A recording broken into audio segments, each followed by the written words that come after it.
Hello good morning. ഞങ്ങൾ ഇന്ന് ആവണയങ്ങാട് അമ്പലം വരെ ഒന്ന് പോവാണ് കേട്ടോ. ഉച്ച തിരിഞ്ഞിട്ടാണ് പോകണത്. ഒരു 3:30-4 മണിയൊക്കെ ആകുമ്പോഴാണ് പോകണമെന്നാൽ നമുക്ക് അമ്പലത്തിൻ്റെ അവിടേക്ക് ദീപാരാധന കറക്റ്റ് സമയത്തേക്ക് എത്താലോ എന്നുള്ളൊരു പ്ലാനിങ്ങിലാണ് ഇപ്പോൾ വീട്ടിൽ നിന്ന്. അപ്പോൾ അതേപോലെ കാറിൽ കയറിയപ്പോൾ തന്നെ വേദക്കുട്ടിയും ദേവനും നല്ല ഉറക്കമായിട്ടോ. അതുകൊണ്ട് ഞങ്ങൾ ഞങ്ങളുടെ ലൈസും പാക്കറ്റൊക്കെ എടുത്ത് കുറച്ച് കഴിച്ചു. പിന്നെ മമ്മിയൂർ അമ്പലം എത്തിയപ്പോഴേക്കും എൻ്റെ മനസ്സിൽ വല്ലാതൊരു ഇഷ്ടം കേട്ടോ. ഗുരുവായൂർ അമ്പലത്തേക്ക് കയറിയാലോ എന്നൊക്കെ തോന്നി.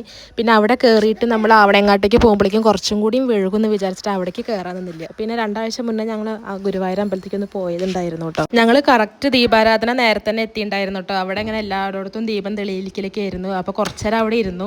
പിന്നെ വേദക്കുട്ടീനെ കൊണ്ട് ഇരിക്കുക എന്ന് പറഞ്ഞാൽ കുറച്ച് റിസ്ക് ഉള്ളൊരു പരിപാടിയാണ് കേട്ടോ. അവൾ അങ്ങോട്ടും ഇങ്ങോട്ടും ഇങ്ങനെ ഓടിയും കൊണ്ടേ ഇരിക്കുന്നുണ്ട്. പിന്നെ ഇരിക്കാനൊക്കെ ഒരുപാട് സ്ഥലങ്ങളുണ്ട്.